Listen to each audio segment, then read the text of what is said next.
In this session, I'm going to talk about MHC binding predictions, both class 1 and class 2 binding prediction rules. So here's a brief outline what we are going to discuss now.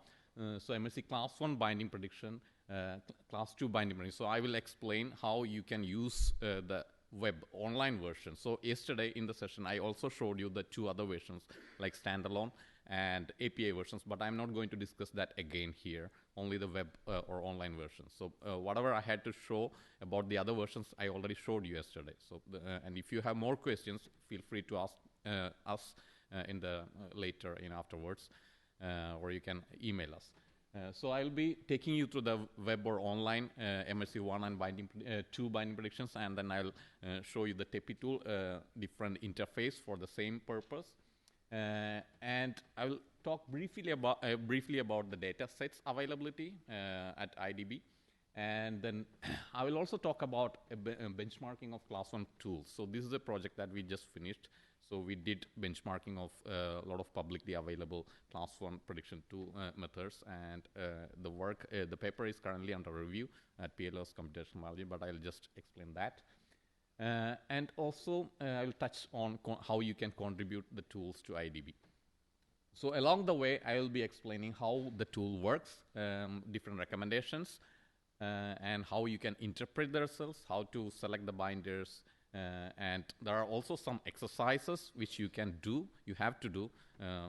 They're like very short exercises so that you can get a hands-on experience and you can get the feel of it, and you can ask questions if you get stuck with something. Okay, so this is a little bit of background. So MHC molecules, they are highly polymorphic. You can see thousands of different variants exist.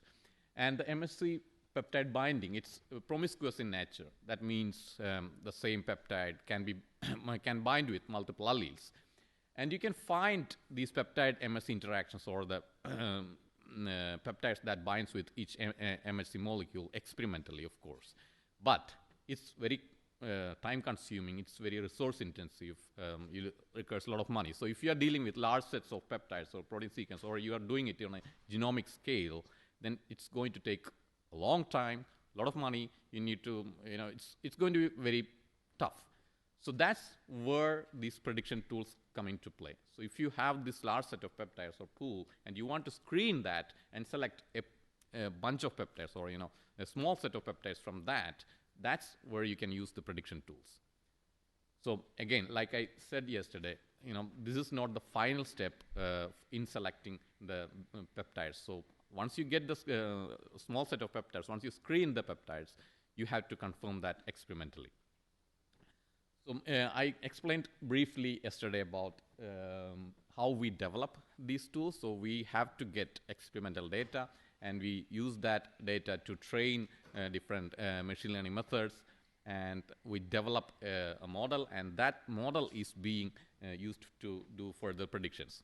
So I want to correct one thing that I said yesterday, and thanks to Morten for reminding me that I said, so if we don't have experimental data available for any allele, the prediction is not going to be accurate. Well, that's not completely correct. So that's the specialty of NetMHC pan-based methods. So pan-based method means we can, using that approach, we can develop prediction models even for the alleles that do not have real experimental data available. It's based on a similarity. So Morten can step in and correct me if I'm saying anything wrong. And everybody, actually Alex and Bjorn, they should step in. If I misspeak something, it should be corrected. So, so it's based on the allele relationship.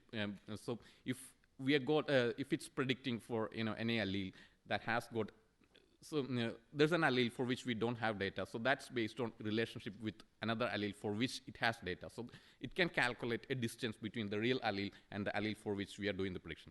And if that distance is smaller, much less, that means it can predict as accurate as the real allele. And if that distance is a little bit higher, if it's the accuracy can be less. But the message is that we can still, using the NetMHC pan-based methods, we can predict for alleles for which we don't have data. So, and I also wanted to remind you that, I have been collaborating, or we have been working as a team with Morten since more than 7 years now, and this is the only third or fourth time I'm meeting him in person. So you're lucky to have him and all these experts here available. And I think Alex, it's the first time he's attending the entire workshop. So you should take advantage of that. You should talk to all of them, take advantage of all that and ask all the questions you may have to them. Okay, so let's proceed. So let's move on to the class 1 binding predictions. So here you can access this here at the analysis resource website, T-cell tools. So you can either go directly tools.idb.org/MHC1, or you can go here and analysis resource and come here. So at the T-cell tools, you can see all the T-cell prediction tools. And at the top, you can see the peptide binding to MHC class 1 molecules, and below you can see the class 2 molecules. So yeah, so once you click, you go to the binding prediction interface. And now, before we go into detail about the tool, let me explain a little bit more background about this entire, how this entire antigen processing thing works. So the class 1 binding prediction tools they're more concerned about the endogenous or class 1 antigen processing pathway. So these are related with antigens that are generated within the cell. So for example, viral particles, self-proteins, or defective ribosomal particles. So if you look at this picture, so so the proteins are expressed within the cell from maybe because of the viral infection or something. And then once these proteins are expressed, generated within the cell, they are broken down into smaller peptides by the proteasome complex. And once it's broken down, these peptides are transported into the endoplasmic reticulum with the help of TAP proteins. And within the endoplasmic reticulum, they get bound with the MHC molecules. So these are the MHC molecules. And once bound, they're transported to the cell surface through the Golgi bodies. And at the cell surface, these MHC molecules present this peptide to the T cell receptor. So these are the CD8 plus T cells. So the class 1 or endogenous antigen processing pathway is linked with CD8 plus T cells. So once this T cell receptor recognizes this complex, peptide MHC complex, then you get an immune response. So that's where ultimately it determines this peptide is an epitope. So on the way, there are so many steps or so many factors that determines how a peptide, or ultimately which peptide becomes an epitope. So first of all, it has to be expressed within the cell. And secondly, the protein is broken down into smaller peptides. So if the protein is not expressed, you're not going to find an epitope from this protein, right? So if you take a protein and do the prediction and you pick up the top peptide and you think this is going to be an epitope, but if the protein is not expressed at all, then this peptide is not going to be an epitope. So that's the first thing. Secondly, it has to be broken down into that specific peptide. So it depends on here. So we call it like natural processing. So if it's not processed and this peptide is not generated, you're not going to see this epitope ultimately. So that's another factor. Secondly, next step, it gets transported, and then it gets bound with the MHC molecule. So that's from our perspective, that's the most limiting or most important step or factor in determining a peptide being an epitope. The binding of peptide with the MHC molecule. That's the most important. That's not the only thing. So as I mentioned, there are all these factors, but among all these factors, we consider this as the most important or limiting factor. And that's one of the reasons we use the binding, MHC binding predictions to determine or predict the peptide being an epitope. And that's something that we can, considering all the other factors, that's something that we can more easily and more accurately predict. So even after binding with the MHC molecule, there are again still other things that influence a peptide being an epitope. So for example, the stability or strength of the binding. So unless it holds on, the peptide holds on with the MHC molecule strongly enough, it doesn't go, it's not going to end up at the cell surface. So that's another factor, the strength of the binding or how stable the binding is. And once it's strongly bound, it gets transported to the cell surface and is presented at the cell surface. The final step is the T cell receptor has to recognize this peptide MHC complex. So that's the final thing, like last thing. So there are all these different steps in ultimately determining a peptide being an epitope. So when we develop these prediction algorithms, so first we used only the MHC binding data. So right now, in the later NetMHC PAN4 method and all, we also used the elution ligand data. That means the peptides eluted from the MHC peptide complexes. So that means we know that this peptide really bound with these molecules. So we have started using this data. So we now have two different kind of data, the MHC binding data, elution data. And we are also trying to incorporate all the other factors into this binding and trying to see if we can improve the performance of these tools. So for example, right now Jenny is working on another project where she's trying to see if she can incorporate the expression level of the proteins into this binding and see if that can improve the prediction performance. And there are other tools like Bjorn will be explaining, taking you through those tools. For example, there are other tools which can predict the processing of these proteins into peptides and all those. So all these factors together contribute a peptide being an epitope. But in this session, I'm going to talk about the binding of peptides with molecules and how strongly. So we are going to predict how strongly they are going to bind. Okay. So now before going further, again, a little bit more background about MHC class 1 molecules. So this is the structure of an MHC class 1 molecule. And these molecules, so there are two different types, MHC class 1 and MHC class 2. So this is MHC class 1. And this is MHC class 1 molecules are expressed by almost all nucleated cells. And this presents antigen to, as I mentioned before, this presents peptides to CD8 plus T cells or cytotoxic T cells. And this has two chains. One is alpha and the other is beta.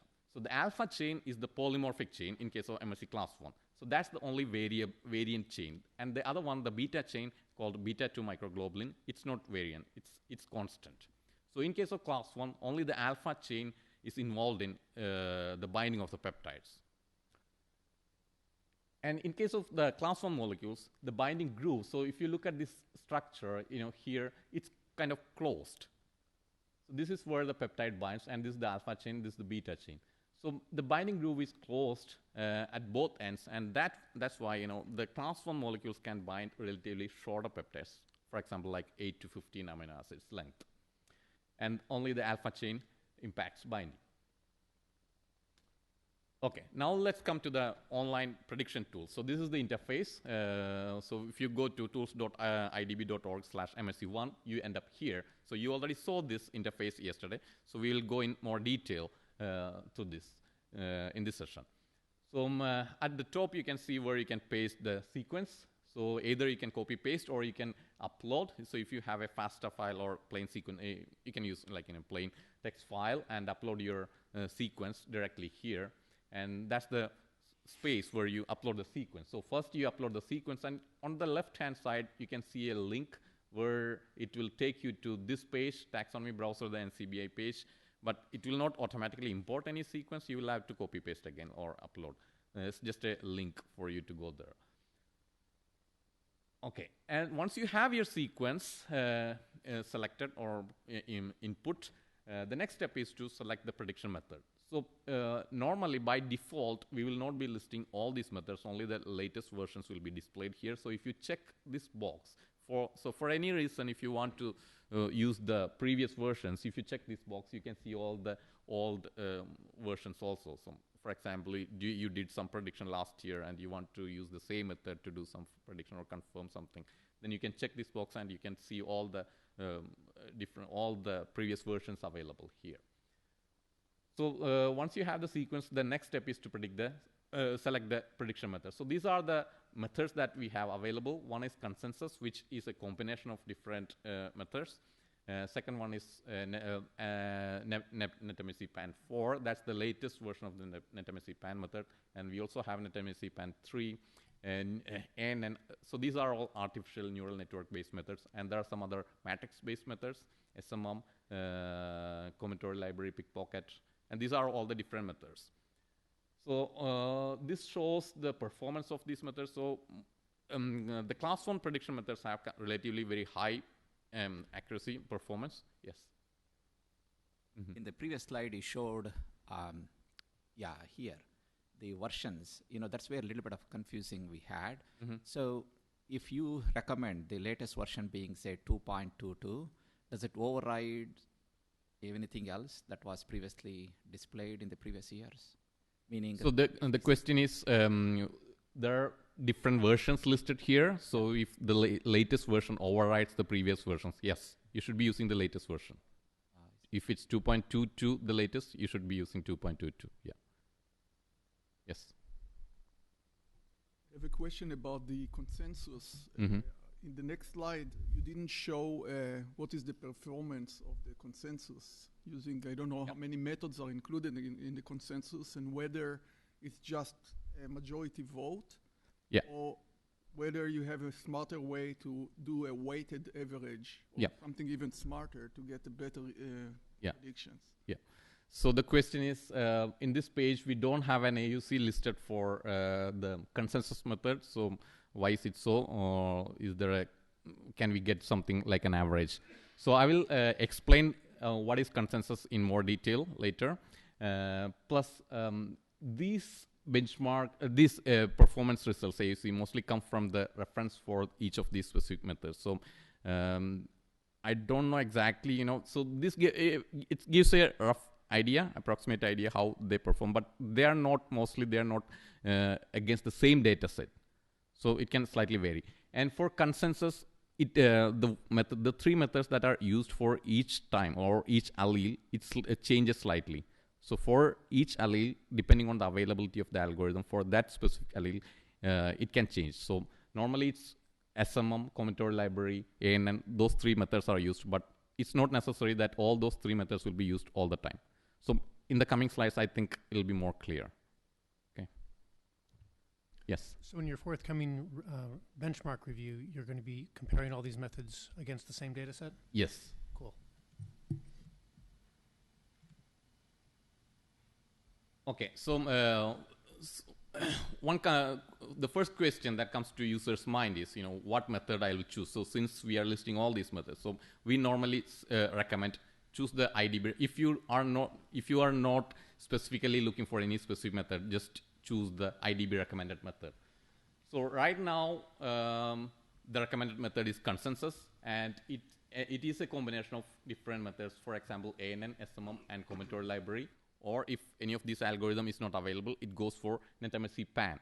But we are constantly, doing these benchmark evaluations, and based on the performance of these different methods, we will be changing or updating the recommended method. So it may not be necessarily these methods when you look back later.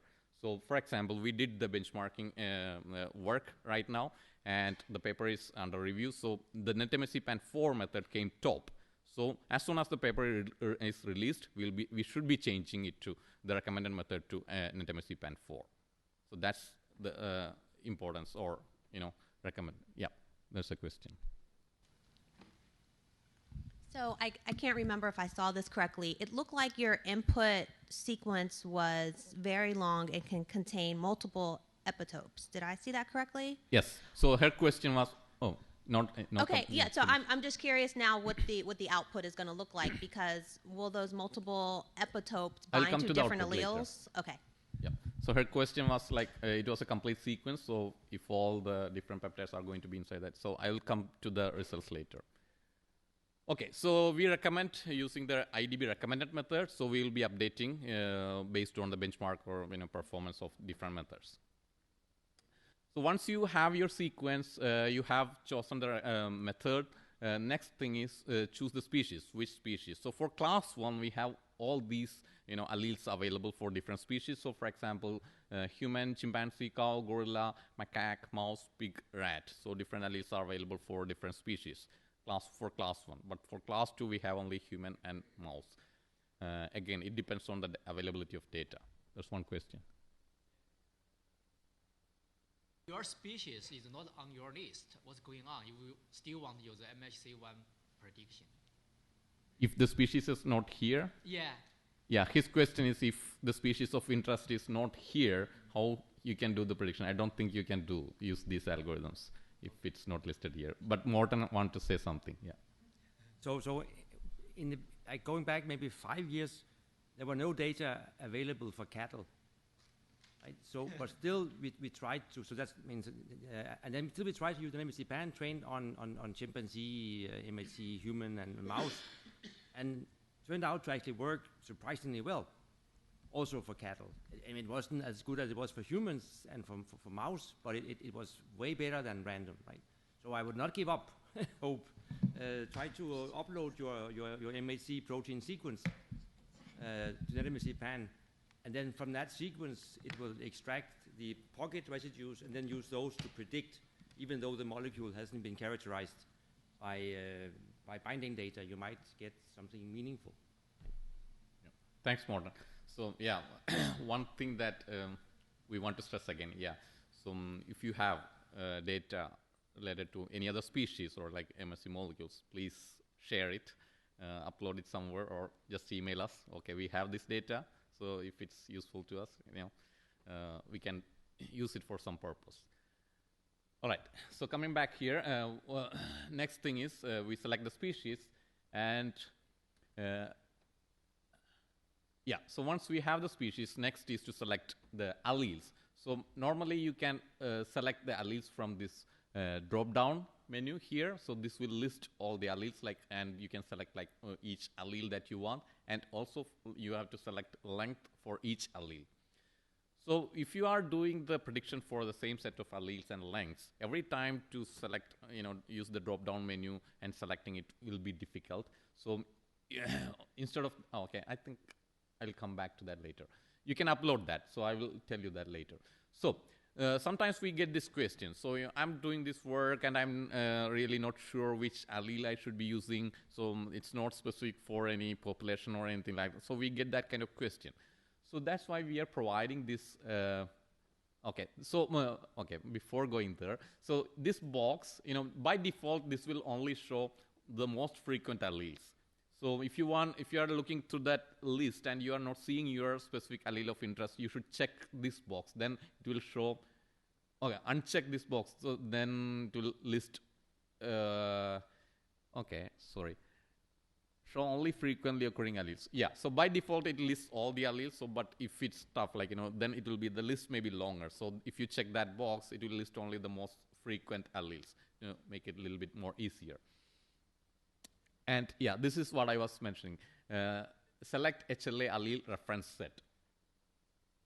So yeah, sometimes we get this question. So sometimes people are confused, which allele we should be using. So if you have any specific population that you are studying, then you can use the alleles that are most frequent for that particular population. But if not, if you are doing a general study, then you can use this reference set. So this is like a set of 27 alleles, which gives kind of more than 95% of the global population coverage. So you can use that one in case you are not particularly specific and you're confused. And this is what I was saying. So if you're doing a repeated prediction for the same set of alleles and lengths, so you don't have to always go to the drop-down menu and select alleles. You can make a plain text file, TXT file, and you can have this allele and length in this format. Just list this allele and comma the length, and you can just upload it. That's going to make it very easy. So just remember to have this format. You have to have the allele name correctly in this specific format, and the length separated by a comma. Okay, and now before going further, I just want to mention this. So before, in the sometime back, we were considering, when we do the prediction, we were selecting the peptides in kind of a uniform manner for all the alleles. Then so this is study done by Troll and Morten, and we all were part of it. So led by Morten and Bjorn, essentially. So what we found was that the affinity of each allele for different lengths is different. It's not uniform.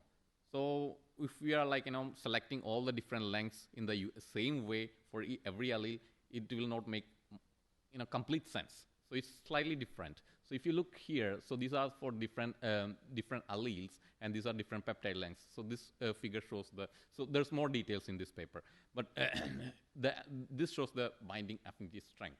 So this is different for each length, for each allele. Yes, one question. Coming back, sorry. What about the length number, which is in the past slide, in the last slide? You have there a length. Which is the best way to select that length? Okay. Yeah, I'll come to. So her question is which length is the most recommended one, right? Yeah. So so that's one thing that I'm talking here. So this is and this is the affinity strength of different lengths for each allele. And you look this figure, it shows the frequency of different lengths for each peptide. So looking at this figure, you can see that most of the alleles prefer 9 mers most of the times. And then comes kind of 10 mers, then goes 8 mers, 11 mers. So the most frequent length that we see for class 1 are 9 mers. So if you want to go with only one length, we'll recommend 9 mer. 2 lengths, 9 mers and 10 mers. And then you can consider other lengths. So that's the most important. So what this implies, or how it affects the prediction algorithms. So the latest NetMSC PAN methods already incorporated this information into it. So you don't have to do anything further to do this, but this is already taken into account. So NetMSC PAN 3 onwards, I think this is already in the NetMSC PAN method. So the score, the final prediction results that you get, already takes this into account. So normally you would see more 9 mers, and getting better scores compared to the 10 mers, depending on the allele's preference, each allele's preference. Yeah, and this is the 27. Oh, sorry, one question. What's the difference in your previous slide for the 2 graphs? Here it looks like HLA-A01. So her question is, what's the difference between these 2 figures? So this one shows the binding affinity, relative binding affinity, and this shows the relative peptide count. So for example, this shows the strength of the binding, and this shows the number of peptides that we found from the data set. So in this case, you would still the 9 mers. Yep. I mean, it's not always constant. It depends on the allele. Bjorn wants to say something. Sorry, yeah, okay. So the right data is peptide elution data. So there you see that all the alleles have a very similar distribution and they all favor 9 mers. On the left-hand side is binding affinity data. So their different alleles actually have quite a different propensity to bind longer or shorter peptides, but when you look at what is naturally presented by MHC, it ends up being much more narrow. And the reason for that, as we believe, is that other parts of the antigen processing and presentation pathways, such as proteasomal cleavage and Tab transport, favor a certain length distribution around 9, so that's what's available for binding to MHC. So even though you can get peptides that are quite long to bind, I think it's HLA-A0101 specifically, they are just not there in the cell normally, so they end up not being good epitopes. Thanks, Bjorn. So this is the 27 set of reference alleles that I mentioned before. So this set, you can obtain it from, so there's a link in that page also, and you can, if you go to this link, you can get this alleles. So this, if you take these 27 alleles, it can give a 97% of global population coverage. So yeah, one thing about, so if you are selecting NetMSC PAN method, so if this allele is not listed, I want to mention this, if this allele is not listed here, so I think there was a question, what if this species is not listed, but we cannot do anything about it. But if the allele is not listed and you have the MSC, the sequence for the MSC allele, you can use that here. So in this column, so if you select this one, automatically this field will pop up and you can input the MSC sequence and you can do the prediction. So that's only with the NetMSC PAN method. So yeah, so this part, the top part is regarding the input. So you saw the field for sequence input, the method, and the species, allele, length, and different ways to select the alleles. And the next part is how you format the output. So normally you can leave it as it is, but in case you are specific, the first field is like how you want the peptides to be sorted by. You can either sort it by the percentile rank or position in the sequence, position of the peptides within the sequence. And this is setting a cutoff value. So you want to see all the peptides, or you want to see only the peptides below a certain threshold. And how you want to see the output, whether as a text file or HTML table. And I don't think the previous fields are that important, because you can also download the results and you can filter, sort, you can do whatever you want. Questions? Just, in that box, like the percentile rank, the next one, IC50 values. Can you make a comment, like what is a thumb rule you guys use? Yes. Weak, strong, moderate, or whatever, so that we can filter. Yes. The peptide. So his question is what cutoffs, thresholds we should be using to select. So I'm coming to that. We have more slides in that topic. Yes. I'm just curious, why would one want to have it sorted by position within the sequence? Like, what kind of information is that providing? Okay, her question is why we should have them sorted based on the position in the sequence.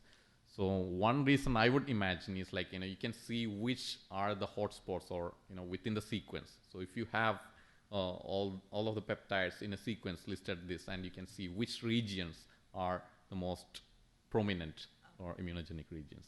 And different people may have different reasons. That's one thing I can imagine. Okay. And the next field, the last field, is your email address. So this is optional. You don't have to provide it, but we recommend using it because if it's going to take longer, once the prediction is done, it will send out an email, send out the results as an email to your email with the prediction results attached. So that's always good. So we recommend it. So this option was not there before, and it was frustrating for people because once if the browser gets shut down or something happens, you may not get results. So this is good now since we have it. So we recommend using it. So once you have all your input, just submit. Now, so what happens? So once you submit, what happens with how the tool works? So what happens is that if it's long protein sequence, first of all, the tool breaks down the peptide sequence, the protein sequence, into all possible lengths that you selected. So if you selected 9 and 10, this is going to break down the protein sequence into all possible 9 mers and 10 mers. And then based on the selected prediction method, it's going to predict the binding affinity of each of these peptides. And then once it's predicted, the binding affinity. So the binding affinity normally it comes in the terms of IC50 nanomolar values. So that's what the tool actually predicts. And once it's predicted, so it compares with, so there's a set of randomly selected peptides, already predicted, binding affinity predicted, and this compares the newly predicted binding affinity with this large set of peptides and gets a relative number, so with this large set of peptides. So, and it gives out a percentile rank. So why we do that? So with the percentile, so the IC50 values, it can range a lot, and it changes between different alleles, different peptides. So once it gets converted to the percentile scale, it comes to a uniform scale. The scale is like 0 to 100. So every peptide, whatever allele, it comes to a scale of 0 to 100. So that's easy to interpret. So whatever allele is, like, whatever different protein or peptide, so this comes to a uniform scale of percentile rank. Questions? So for the first step, do you mean just break down the sequence only based on the length, or do you also take the antigen processing into consideration by the proteasome? And especially immunoproteasome and the constitutive proteasome can have different outputs. So for example, in case of infectious diseases and the tumor, the proteasome can be different and the outputs can be different. Yes. So his question is, in the first step, the tool is going to break down the protein into peptides, smaller peptides. So is it going to take the proteasome complex natural processing into account? Actually, in this step, no. This is just breaking down the protein into smaller peptides based on the lengths that you chose. But how the prediction method determines its binding affinity, it will take all these kind of factors into account. Did you get it? Yeah. Yep. Sorry, you made an interesting point. Relative comparison with a set of reference peptides, right? So is that related to the composition of the amino acids in each peptide? What does that relative comparison means? Okay. So his question is, I mentioned how we determine the percentile rank comparing to a large set of random peptides. So how is it determined? So that's, I think we should have explained more how we determine the binding affinity. So how we, each model predicts, or how the prediction model works, it is based on different factors. So for example, the most important factor is the amino acid motif within the peptide. So each allele prefers a specific motif, binding motif. So that's what it's mainly considers for, that's not the only thing, but that's one of the major thing that these different algorithms in predicting the binding affinity. But here, what I was mentioning is not that thing. It's what we do is like, it's changing the scale of like transforming the binding affinity in terms of IC50 nanomolar to a percentile scale, so that it is easy to interpret and coming to a uniform scale. So the predicted affinity, or the IC50, even in experimental cases, the IC50 nanomolar values that you get range from 0 to maybe 50,000 or something like that. So it's a huge number, and different alleles have got this. You may not directly compare this value between different alleles. So what we do is, like, once we transform this into percentile scale, you can compare this value between different methods, different alleles. So it'll be always between 0 to 100. So I'll show you in the output slide. So okay, so this is the.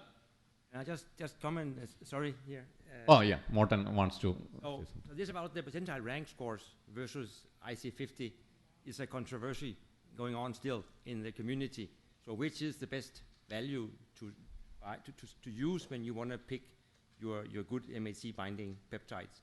So historically, the reason why the percentile rank values were put in place was that, so going even further back in history, people had a universal fixed IC50 threshold of 500 nanomolar to be what dictates MHC binding. And that turned out to be wrong, right? Because some MHC molecules never had any binders with an affinity stronger than 500.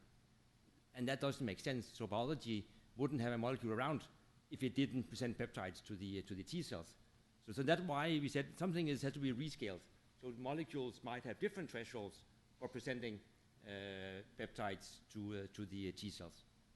And then this rank score was put into business, because then you can say, it corresponds to say, every molecule, no matter what the IC50 value is, if it's 1,000 for one molecule, or if it's 25 for another molecule, these rank values will be the same. You can compare and put a universal threshold of 1% score, and that will work for all molecules. Which is also wrong, because we know that certain molecules present more peptides to Cs. I mean, AO201 is one of the most promiscuous molecules around, and we see many more epitopes for AO201 compared to AO101, which is much more specific in the binding preference.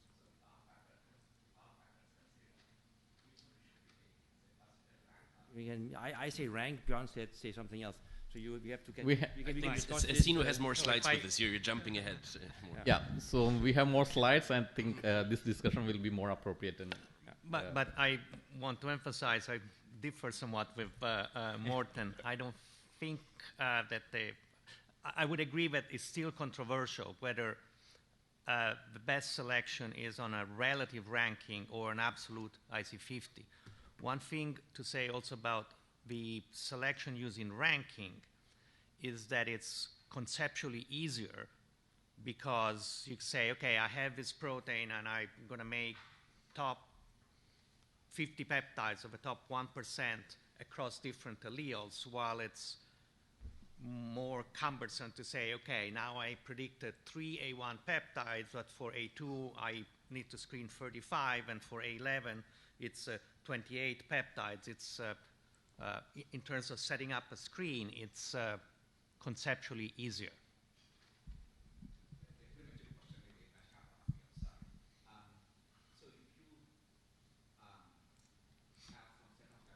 Excuse me, if you can speak in the mic. Yeah, okay. So it's a premature question, I'm sure. So if you have a set of peptides based on prediction model, you have, say, 3 peptides. And this is purely based on prediction. Either you use percentile rank or IC50, it doesn't matter to me. Example, right? And if you test those peptides experimentally, what is the level of agreement between these two? So you're asking, you have... 100%. 100%. That's what we want. Sinu, could you repeat the question? Yeah, so he's asking, like, he has picked the top 3 peptides, and you're testing them experimentally. And what is the level of accuracy that we are expecting, right? Agreement. Agreement between the experimental and... If you have a rank score less than 0.5, they bind to MHC, always. Right, so might not be epitopes. Jesus Christ. Might not be epitopes, because they're binding, there might not be a T-cell around. That's another question, right? But they bind to MHC. Right. I mean, exactly as Morten is saying, the accuracy for class 1 specifically to predict binding, it's very, very high, almost 100%. You have AUCs. Now, how well binding, whether it's predicted or measured, predicts T-cell immunogenicity, it's a completely different question altogether, because something can bind but not generated by processing, or say, for example, if you talk real-life scenario, hepatitis B, okay? Someone that has acute hepatitis B will recognize a lot of peptides because has a strong response. Someone that has chronic hepatitis B, where T-cells have been impaired by tolerance, and thereby you will see even someone that has exactly the same MHC, a completely different number of peptides being recognized. So what this tool does is predict quite well if a peptide binds to a specific MHC. Yep. Okay, now, one more question. So the comparison is A0101 to A0101, or to the entire database, A01, A02, So in determining the percentage score, so her question is what we are comparing. So it's for each allele, it will be compared with the specific allele. Yep. Jenny has a question from webcast, I think. The mic, please. She doesn't have a mic. Okay, sorry. Or I can repeat the question if you tell me. Yeah.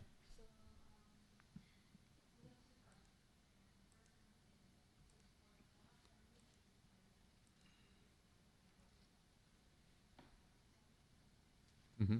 Okay, she's asking what is the recommended cutoff value. So we are coming to that later.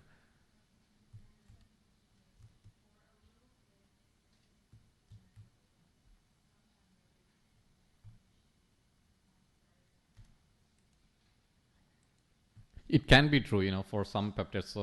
It's not 100% sure that every time the net MHC PAN4 can, come top.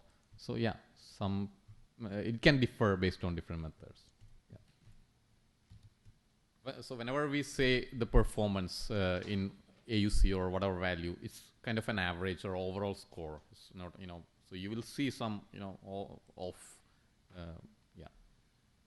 So yeah, once you submit your input sequence and select all the parameters. So this is the this is the output that you are going to see. So on the top you can see the input sequence that you submitted, and on the bottom you can see the prediction results. So the first column shows the allele that you chose. The second column is the sequence number. So if you have multiple sequences, you can see that numbers here. And the next column is showing the peptide start position. The next one is the end position of the peptide within the protein, and the length.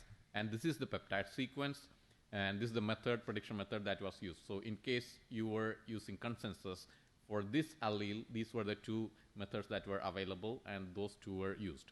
And this is the percentile rank. So this, that's what we were discussing now. So this essentially, as I mentioned before, it's a transformed score from the predicted binding affinity. So it essentially shows what fraction of peptides are predicted to be better than, or better than this peptide. So the lower the numerical value of this percentile rank, the better the peptide. So by default, the results are sorted based on the percentile rank. The lower values are sorted at top. They are the top predicted binders. I want to stress this again.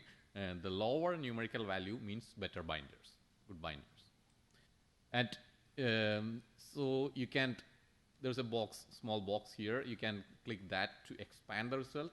So this is available for consensus method.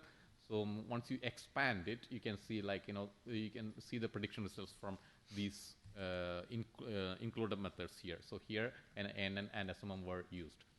And this is how we derive the consensus percentile rank. So here what you see in case of consensus is the consensus. It's the median of the percentile ranks that were used. So for example, here ANN and SMM were used. And so the median is 0.35. That's used here. Yeah. And here's the link where you can download the results. So once, if you want to, you will want to definitely download the results. So you can click this link and you'll get all the results downloaded in a comma separated format, I think, yeah, CSV file. And you can filter, sort, or do further analysis with this data. It will contain all this information. And if you provided email address, you are going to get an email with all the prediction results attached like this. Okay, now comes, how you can select the binder. So by default, this will give the prediction results, the predicted binding affinity or percentile rank for all the peptides that were included in your prediction. So this is the general, general guideline. So people, normally ask, okay, which peptides we should be selecting. So we'll this is our general recommendation. So if you are not sure how many peptides you should be using, we'll say, okay, pick all the peptides that gave you percentile rank less than 1. Let me finish this slide, okay? Okay, and then, okay, if you want to go with binding affinity, so this is where all this discussion is going on, and still kind of, we are determining what is the most appropriate threshold, but this is the general consensus that we have right now. So what we know is that IC50 nanomolar value 50 is, they're going to be very high, strong binders, and below 500 nanomolar kind of intermediate affinity, and less than 5,000 nanomolar kind of low affinity. And there's a important paper work done by Alex long back, almost 25 years before, and that found out that most of the peptides, most of the epitopes bind under 500 nanomolar affinity in real. So that's a very good threshold. And we did recently, a couple of years back, we did another study, and we found that this 500 nanomolar value still holds. It's still a very good threshold that we can use for all the alleles as a general threshold, unless we have better threshold. Or, so when if you go with these different kind of cutoffs, sometimes you will end up with different number of peptides for different alleles. So sometimes, depending on your study, that may not be the case. Sometimes you will want to have equal number of peptides for all the different alleles. So in that case, you can go for picking the top 1% of peptides, not percentile rank, but percentage of peptides from your set of peptides. And these different approaches have been used in different works. So, for example, these two papers, they are from Alex lab. And further, we did another study like a couple of years before, and we found that, so these are good general thresholds. So if you are not so specific about the cutoffs, you can go with these general thresholds. So if and we what we found in this work is that if we can use more specific allele-specific affinity, that can be much better. So that's another way. So I'll just go to that background. So what we did find is that, what we did is find is that looking at different alleles, we found that each allele, so if you take a same set of peptides or proteins and do the binding prediction for different alleles, they're going to have different number of peptides bound with each of these different alleles. So in other words, each allele is going to have different repertoire sizes of binding peptides. So for example, this one, this figure shows different alleles and the binding, the frequency of the peptides that bound with each of these alleles. And based on these repertoire sizes, we can define allele-specific nanomolar affinity cutoffs. So we have provided those values here. So if you do the binding prediction and go to this table, and you can select the peptides that bound with less than this binding affinity. So this is different for each allele. So the 500 nanomolar cutoff that I mentioned, it's kind of a general, uniform, reasonable cutoff. But if you want to be more specific, go to this table and select peptides based on these allele-specific cutoffs. So in the next interface that I mentioned, TepiTool, that all these things make a little bit more easier. So you will not have to go here and select based on this. That will automatically output all these results. Okay, question. A specific question. You mentioned early on in your database, you include the peptides eluted from the known alleles, right? Eluted peptide.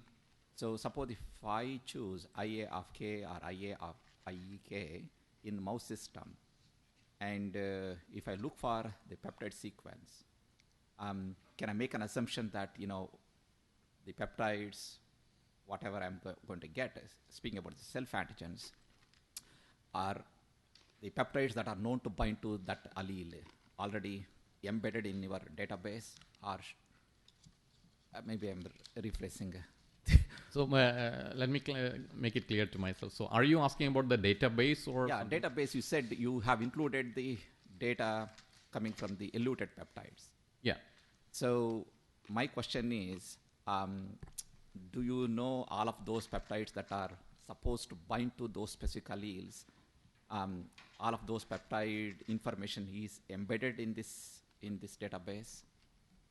So I'm still confused. So his question is, so the IDB database has all the eluted peptides that we collected so far. And suppose if I choose IA of K allele, can I make an assumption that the peptides that are supposed to bind to this allele in a given system, like in a given mouse strain, that information is embedded here? If that information is embedded in the prediction. Yeah. So we are using that data to train the algorithms. So these algorithms learn from that information. So if there are like eluted peptides in the IDB database, we collect those data to train these algorithms. So in effect, those information is embedded in this prediction. So, yep. Question? Yeah.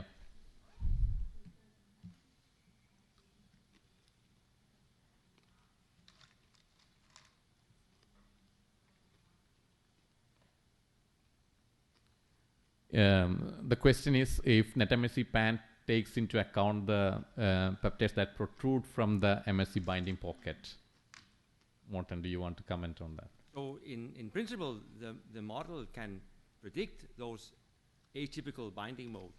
Right? So we see examples of rare examples of peptides for class 1 that protrude out of either the C, most commonly, and in a few cases the N-terminal side of the MHC binding pocket.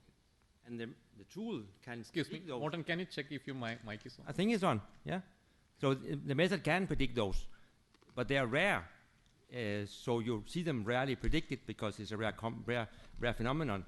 But if you have a strong binding of such a peptide, they will be captured by NetMHC PAN. Yeah, one more question. I see a lot of discussion about thresholds. I wonder if people try to do that also to predict actually the affinity directly.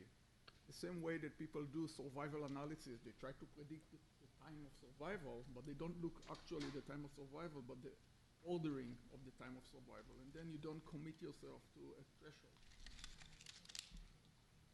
Just sorting the peptides from high to low.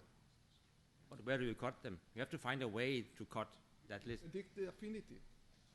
Yeah. Do we do that? That's Do you do that binary or do you do that continuously? Continuously. Yep. So yeah, ultimately, so if that's not clear, I want to say that again. So his question was like, you could predict binding affinity instead of ranking kind of question. So that's what I understood. So yeah, so essentially the prediction algorithms are predicting the binding affinity in terms of IC50 nanomolar, and that's what we transform into percentile rank.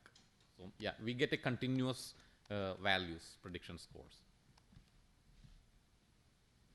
Yeah. These are the recommendations. So you can use either percentile rank or IC50 nanomolar values predicted, and thresholds can be combined. And current studies suggest that you can use allele-specific binding affinity. And this work is still going on. We are working on that, to improve that threshold recommendation. So these are like always continuous research work, and we get newer results, and we keep on updating the recommendations and threshold values.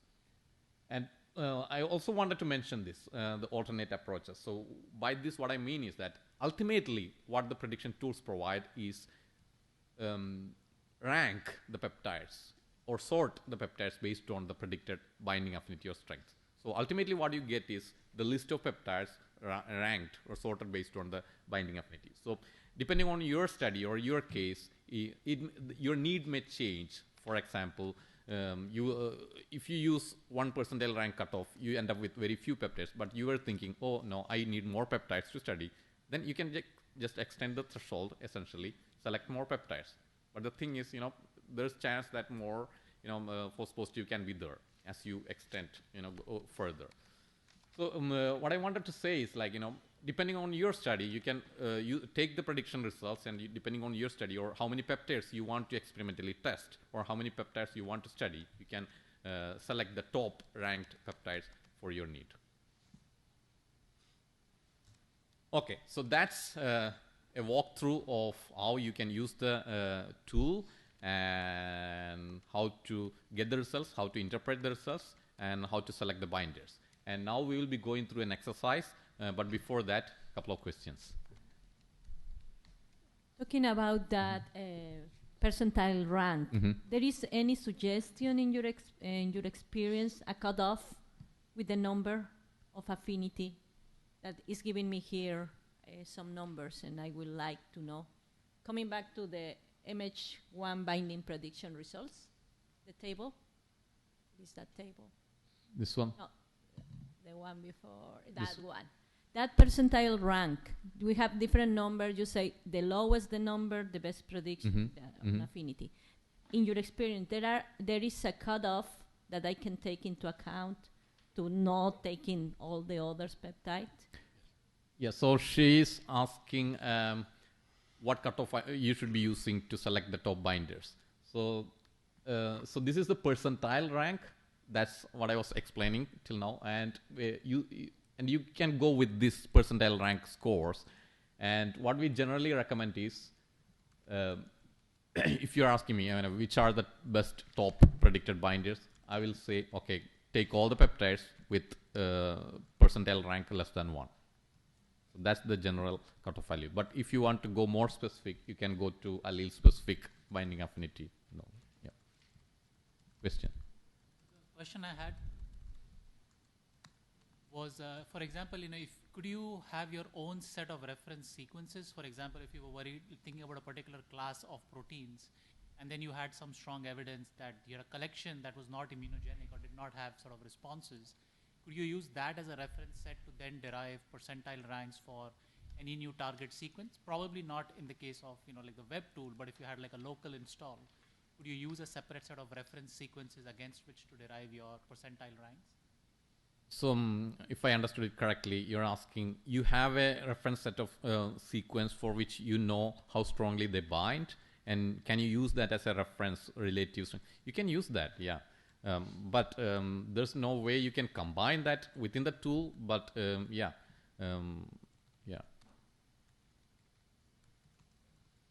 Alex, you want to say something? No, I'm not sure I understood the question. So you're saying, say that you have a bacteria and that there is a series of pore-forming proteins that you know from some other reason that they are highly immunogenic. Is that what you were saying?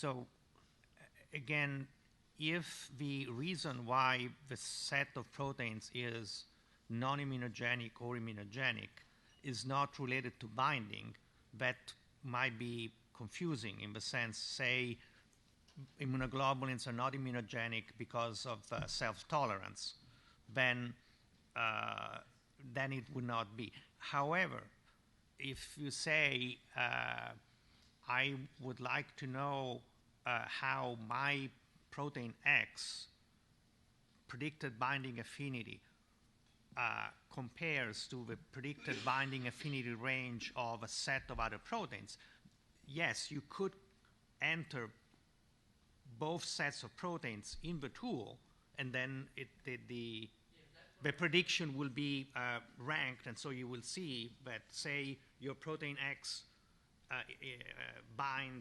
has a much higher frequency of high binders. You would see in the top 1% that most of a 1% peptide would be derived from a protein X and not from a protein Y that you want to use as a... right, so you could do that.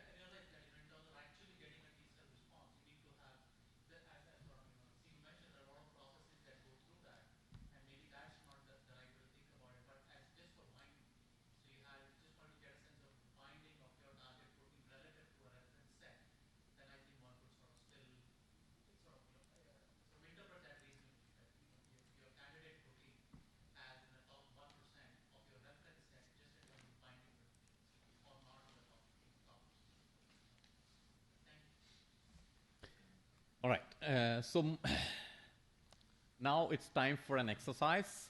So you can take maybe 5 or 10 minutes, but we need to speed up now. We have a lot more questions and discussions than I expected. So we have been going a little slow. So this is a question. I think it's straightforward. Please try to solve it. So I'll give you 5 minutes and then we can go through this.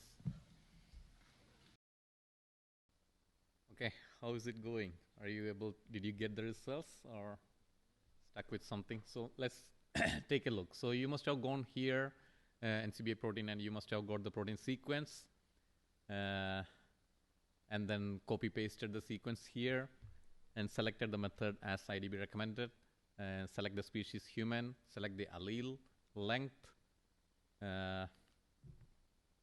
and once submitted, you must have got the results. If you did not, maybe we can take a look afterwards, maybe in the individual session or during the break. So, and this is the best peptide that you must have got. So it has a percentile rank of 0.34. So we have time we passed an hour mark. So we have set 10 minutes for the break, but because of all the questions, we are running out of time. But I will give you 5 minutes break. So if you want to take a break, take a quick 5-minute break, and we'll start after 5 minutes. And in the following part of this presentation, I will be going through MHC Class 2. So most of the structure, everything is going to be same as the Class 1. So I'll be rushing a little bit, but I'll take your questions. Okay. Okay, I think we need to get going. So maybe you tried this. So if you are stuck with something during the prediction exercise, we can discuss that later. we have time in the afternoon for individual discussion. So now, so far we have been seeing the MHC class 1 binding predictions. Now we are going to MHC class 2. So the basic, as I mentioned before, the basic structure, design of the tool, and interpreting the results, everything is conceptually same. I'm going to stress only where it differs. So we'll be going a little bit faster. Because the time is kind of, slow, we don't have much time, so maybe we may have to hold on the questions for later. So you can find the MHC class 2 binding prediction tool here, or go to tools.idb.org/MHC2, MHCII. Okay. So we saw that the MHC class 1 binding prediction tools, they are more concerned with endogenous antigen processing pathway, or the antigens that are generated within the cell. But the MHC class 2 are mainly concerned with exogenous antigen processing pathway, or the antigens that come from outside the cell. For example, like antigens entered through inhalation, ingestion, or injection, like bacteria, allergens, parasites, etc. So this protein, you can see like the exogenous proteins, so they have to enter inside the cell and then bind with this MHC molecule. So this is how the MHC molecule is generated. Generated in the sense there's like invariant chain that's released, and then the MHC molecule binds with this peptide here. So the protein gets broken down by protease, and within the here, the endosome, it gets bound. The peptides get bound with the MHC molecules, and similar to class 1, the MHC molecule presents the peptide at the cell surface, and this is recognized by the T cell receptor from CD4 plus T cells. So in class 1, it's the CD8 plus T cells, but cytotoxic cells, but here it's the T helper cells, or CD4 plus T cells. So that's the difference. This is the difference between the antigen processing in case of class 1 and class 2. And here, this is the structure of the MHC class 2 molecule. So you saw the structure of the class 1 molecule, and here you can see that, so these cells, these molecules are not present in all the cells. So the class 1 molecules are present in almost all nucleated cells, but these are mostly present in the antigen-presenting cells like macrophages, dendritic cells. And there are two chains, alpha and beta chain, but different from class 1, both of these chains impact binding in case of two locus like DP and DQ. DR locus is different, but mostly both of these alpha and beta chains are variable, and they both impact binding. And different from class 1, its binding groove is kind of open. So you cannot, it's not as evident in this figure, but the binding groove essentially for the peptide is kind of open compared to class 1. So it can bind with much longer peptides compared to class 1. So class 1, the most of the peptides are like 8 to 15, but here it can be like 12 to 25 or 30, like that. But most of the peptides that we see are the length. Most frequent length is 15, but we will see other peptides more frequently binding with MHC class 2 molecules. And one thing, just wanted to touch on this, MHC HLA nomenclature. So for class 1, you can see, we normally say HLA-B. So you see this, like, for example, this one, this is the locus, not the chain. So we know that there's alpha and beta chains, but we say only the alpha chain. That's the only thing that impacts binding. The other one is beta-2 microglobulin. That's invariant. That's not changing. It's constant. So we normally don't say that chain here. But in case of class 2, in case of DP locus and DQ locus, both the alpha and beta chains are impacting the binding, and they both are variable. So when we say in case of class 2, DP and DQ loci, we say both the alpha and beta chains. So they are the alpha and beta chains, not locus. The DP and DQ are the locus. But in case of DR locus, only the beta chain is variable, not the alpha chain. So normally we don't say that. So these are the major locus. Just wanted to touch on this HLA nomenclature.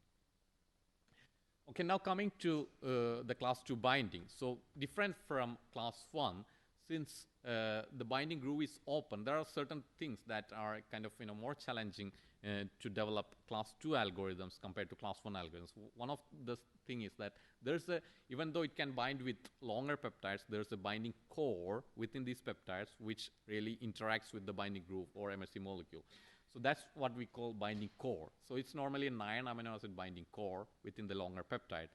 So when we develop these prediction algorithms, so for one challenge is to identify this particular binding core within the peptide.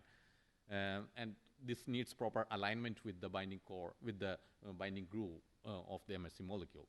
And secondly, the flanking residues.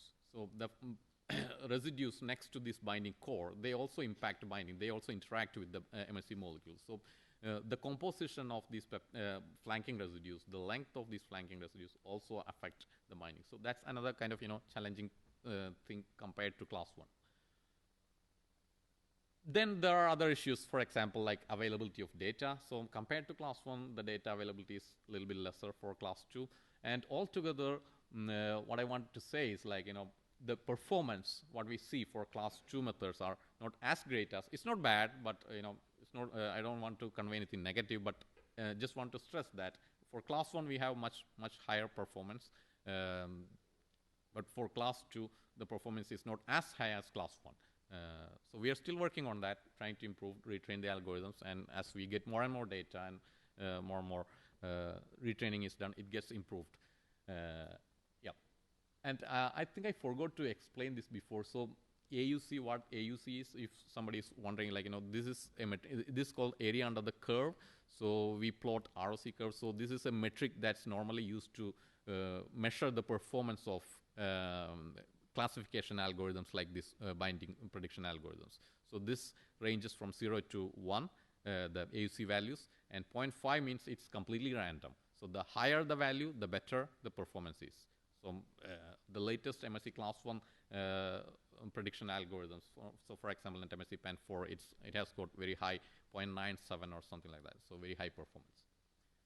So the basic structure of the tool is same. You can provide sequence, select the method, select the species and locus, and select the alleles, and select the length, and submit the data. This is again just a little bit further explanation. So these are the different methods that we have available for class 2. Just like class 1, we have got different neural network based methods and other methods. So just select the recommended method. Suggested method is recommended methods, but this can change based on your studies, benchmarking studies that we do. And further coming here, you select the species and locus. So as I mentioned before, for the class 2, we don't have many species, only human and mouse are available right now. You can either select the alleles from here or upload the alleles of your choice. You can also select, if you want to select, so by default we provide some combinations of alpha and beta chains for DP and DQ locus, but if you don't see the combination that you want, you can select alpha and beta chains separately. And here's the reference allele set. So in the previous session I explained the reference set of allele, 27 alleles. So there's a box here, you can check that and you can select all those alleles by default. And there's one thing called 7 allele reference set. So there's a box here. If you check that, you can select the 7 alleles. So what's its significance, I will explain later. We have more slides on that one. So let me quickly go through here.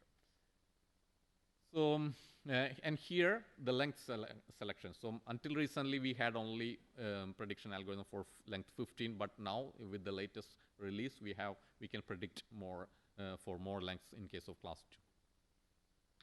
And this is again output format. And once you have selected everything, submit. And how the tool works, it's essentially same as before. It breaks down the protein sequence into all the possible peptides of the chosen lengths and compares the predicted affinity to a set of peptides and provides the results as percentile rank. So this is the output that you get. Again, same as the class 1.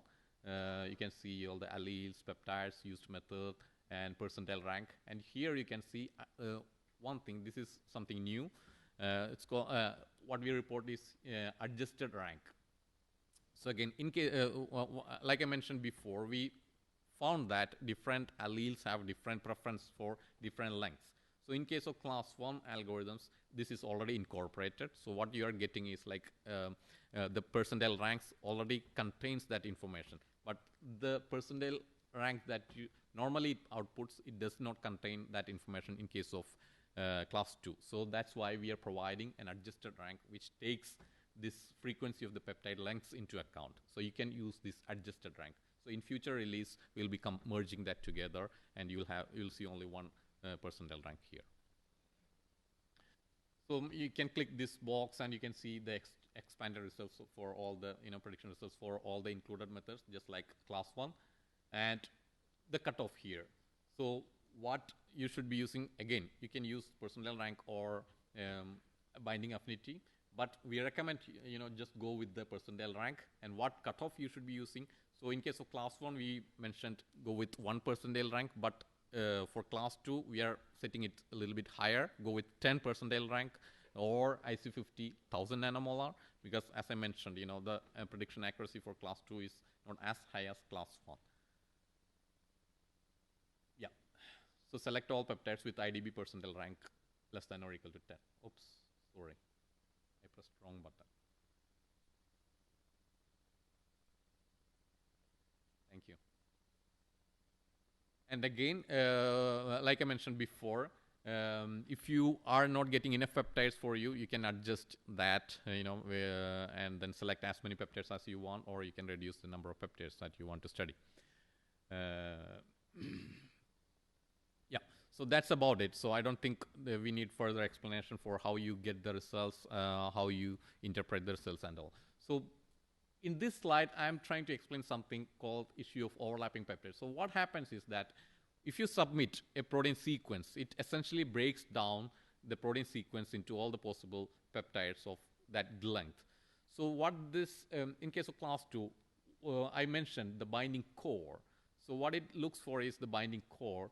And you can see that these peptides, they're essentially overlapping peptides, like peptides overlapping with 14 residues. So the length here is 15, but you can see that these peptides kind of start at 525, 20, 26, 27, 28, 29. Like they're kind of redundant.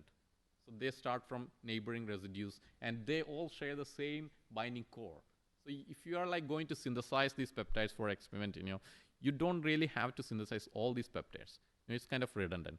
So what we recommend is like, instead of putting your sequence as such, maybe if you can pre-process the sequence and generate 15 mers overlapping by 10 amino acids like this. So if you have this sequence, you generate a sequence, and then next peptide, you can make 115 mer overlapping by 10 amino acids instead of 14 amino acids, and submit those peptides so you can avoid this kind of issue of overlapping peptides, redundant peptides.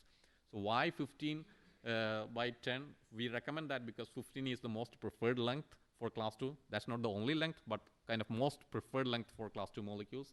And if you choose 10 amino acid overlap, that means you will get all the 9-mer binding cores with at least one flanking residue on both sides.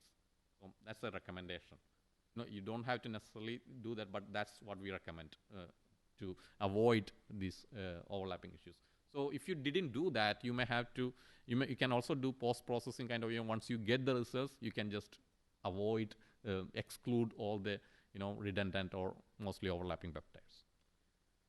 So, and I also want to touch this one, promiscuous binders. So what are the promiscuous binders? That means peptides that can bind with more than one MHC molecule. So why they're important? Because we have seen that these kind of promiscuous binders, the peptides that can bind with more than one molecule, are found to be associated with stronger antigenicity and larger population coverage, of course. If it can bind with multiple alleles, it can have more population coverage. And it has been found important in reducing immunogenicity and therapeutic proteins. So if you can target those peptides. And this can be predicted based on binding affinity. So one thing that we recommend, how you can do that, just like this. So for example, if this is your protein, you do the binding prediction, you select the multiple alleles here. So if you are targeting a specific population or you have a specific set of alleles, you select all those alleles, do the binding prediction, and you get the results. And yeah, so this list is the 27 alleles reference set. So in case you are not sure which allele set you should be using, you can use this reference set. And once you do the prediction, So here we recommend using a higher threshold. Since we are considering multiple alleles, instead of the normal 10 percentile rank threshold I recommended before, if you are going for these promiscuous peptides, just set it a little bit higher to 20. So you're going to select peptides that binds with alleles less than 20 percentile rank. And then once you did the prediction for all these alleles, find the peptides that binds with more than 50% of the alleles. So if you have 27 alleles, go for peptides that binds with like 14, at least 14 alleles. So here I just selected all the peptides that bind with more than 50% of alleles. So this is the protein, and you can see that there are some peptides here that binds with more than 50% of the alleles. So that's how you can select the promiscuous binder. So you can get more allele coverage, more population coverage, and they are found to be more associated with stronger antigenicity. And this is 7 allele method. So this is what I was mentioning before. So in the home page, you can, if you click a checkbox, you can select this set of alleles. So what is this? So we did a study before. So the paper is mentioned in that slide before. So we took different epitope sets, 6 different peptide data sets, measured immune responses. And we tried to find out the minimum set of peptides that can capture maximum immune response. And we tried different combinations of different allele sets, and we found that if you can use the 7 set of alleles, these 7 alleles, and take the median percentile rank, then that can cover up to 50% of the immune response. So it's kind of a quick way to get to the 50% of the immune response. Yes, question. Do you have this function for MHC1? No, this is for class 2. Yeah, I mean, in the MHC1, do you have the function? Like this? Yeah. No. Okay. So to elaborate on that, class 2 molecules, and specifically in humans, have much overlapping in repertoire. And so for this reason, it works to essentially pick one each of the main binding modes for class 2, and you predict a large fraction of the response. And that's also why frequently you find peptides that bind very many different HLA class 2 types. Conversely, in the case of class 1, the motifs are rather different. And so while there are broad super types of motifs, there are very many different, and you don't see, so a peptide that binds to A1 is unlikely to bind to A2 and A3 as well. So you, it would not work to do this for HLA class 1. Thank you. All right. Yeah, so if you want to do this, so in the next few slides I will be explaining TepiTool. So in that it's already built in, so you'll not have to do anything manually. But here, if you are going this way, if you want to do analyze it, you can do the binding prediction, select all the peptides that binds with less than 20%, and pick all the peptides that binds with more than 50% of alleles, and that will roughly capture 50% of the immune response. That's the concept. Yeah, it's explained here. And this is implemented in TepiTool, and also there's a tool called CD4 Episcore. It's implemented in that one. So you can directly get it.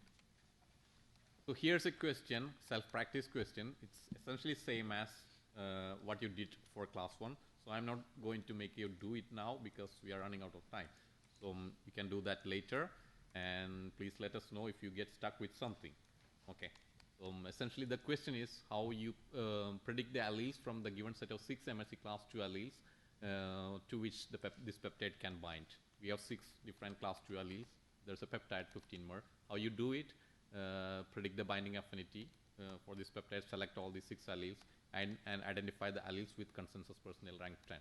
So I submit the sequence, select method recommended, and alleles, length 15. And I find that there's one allele that can bind with this with less than 10%. Okay, that's straightforward. So here I'm going to explain, take you through something called TepiTool. So this is another interface for the MHC class 1 and class 2 binding predictions. So the results that you're going to get from this one is exactly same as that one, but this is what we think as more kind of user-friendly. So this will make tools more user-friendly, that's what we think, and provide recommendations as default values, so you don't have to remember. So if you are not sure what recommendation, what thresholds you should be using, so each field we provide the recommended threshold values, but you can also adjust those values.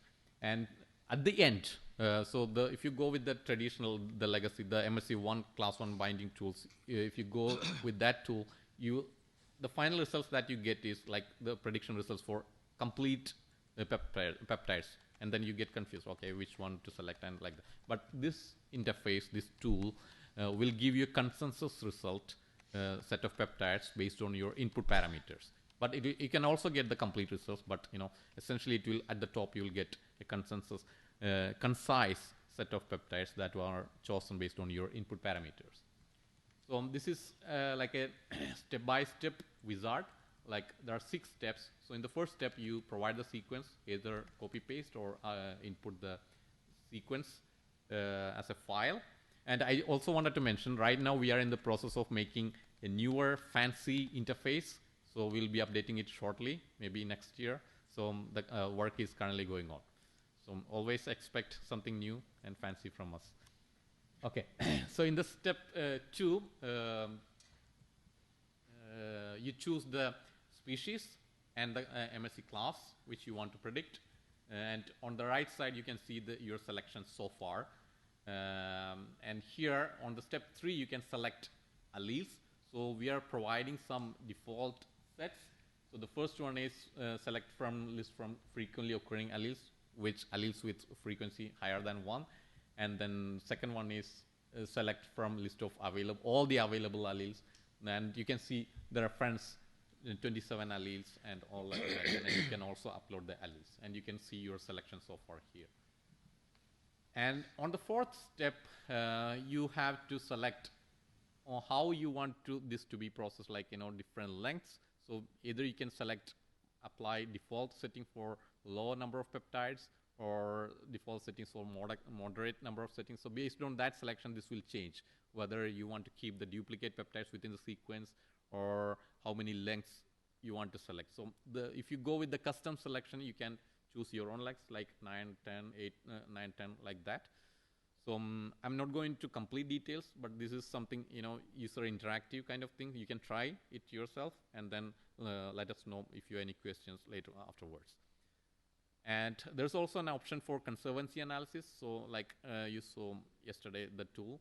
So you can check. So if you have a set of homologous proteins and you want to pick only the most conserved peptides, you can set that here. And you can also provide a threshold value for the conservancy. So for example, you want to have only the peptides that are conserved in more than 50% of the sequence, you can choose that here.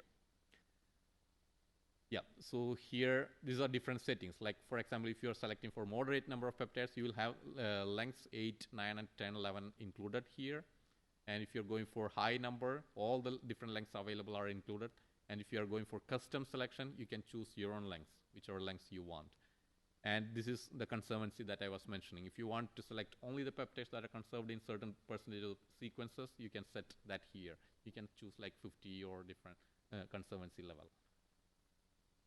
And on the fifth step, you select the different methods, prediction methods. So you get all the methods that are available in the other method. And here you select what criteria you want to use for selecting the peptides, whether to select based on the percentile rank, or based on predicted IC50, or select peptides based on MHC specific binding affinity threshold that I mentioned before. Or you can set certain percentage of the predicted peptides or X number of peptides. So for example, I just want to get the top 10 peptides. You can set that number here. And there's a field here. Here you can provide whatever cutoff value you want to provide.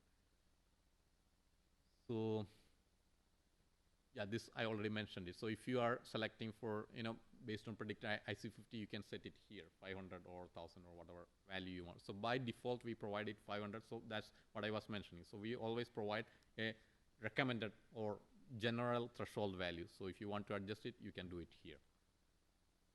And X number of peptides per allele, or certain X number of peptides. So if you want to select top 5 peptides per allele, then it will provide, okay, how many peptides you will end up with. And this is the this is how you can do the peptide selection based on the MHC specific predicted binding affinity. So we did a work in 2013, and then we determined the allele specific affinity for these alleles. So if you are doing the prediction for these alleles, maybe you can go with this value. So it's all inbuilt, so you don't have to do any manual analysis. So if you select this method, you can the results will be based on this allele specific affinity. So again, a follow-up work on this study is going on if we can get more precise allele specific affinity thresholds. So once you have selected all your input parameters, this is the review page. So on the step 6, you can see all the selections that you did and provide a job name. It's optional, but we recommend it, because if you get some error or you don't get any result at all, if something goes wrong, you can contact us and you can provide the job ID. Then we can trace back, okay, what happened wrong, what went wrong. So that always helps us to fix the bugs or identify the issue, what went wrong. So we recommend providing a job name and an email so that you can get the results sent to you by email. And this is the results that you get. So on top, as I mentioned before, so you submit the sequences and you get a concise set of results. So these are the peptides, top peptides, based on your selected input parameters. And if you can download this as a table here, and if you want to see the complete prediction results for all the peptides, you can go to these links. So you can download all the results as well. So this is, yeah. So this has in different workflows inbuilt. So in case, so this, what you saw so far is for class 1. And if you are going with class 2, there are slight differences, but it's intuitive. I don't have to explain it. I don't think I have to explain anything in detail, but there are slight differences since it's being class 2. For example, like how you select the alleles. It's essentially how you do the things is same, but what you get are different. Like based on the alleles are different, and the length, how you select the lengths. So right now it has the TepiTool can predict in case of class 2. It can predict only for length 15. Because on the other tool, we just recently updated it. So it will come here also, but it's not available as of now on TepiTool. So only 15 words are available in case of class 2. And again, you go on the step 5, you can see which way you want to select the peptides.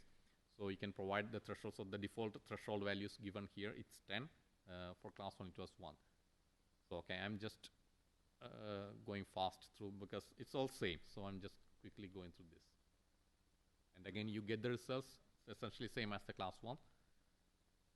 And you can also do the, as I mentioned before, you can there are like kind of protocol, inbuilt protocol where you can do the 7 allele method or selecting the promiscuous binders. So it's on the step 3, we provide like predict using pre-selected allele sets or methods. And then there are 2 options. Either you can use the 7 allele method or use the panel of 20.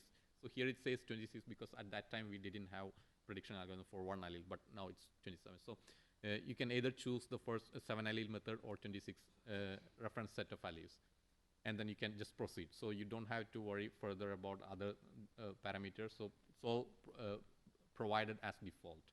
And it gives the list of the reference set of alleles.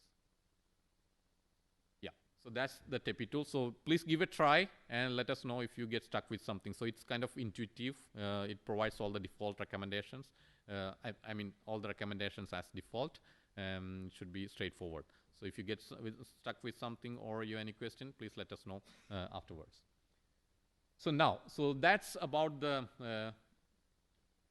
MHC class 1 and class 2 binding. So now I just wanted to touch on some other resources that are available as part of IDB analysis resource. So one thing is the data sets.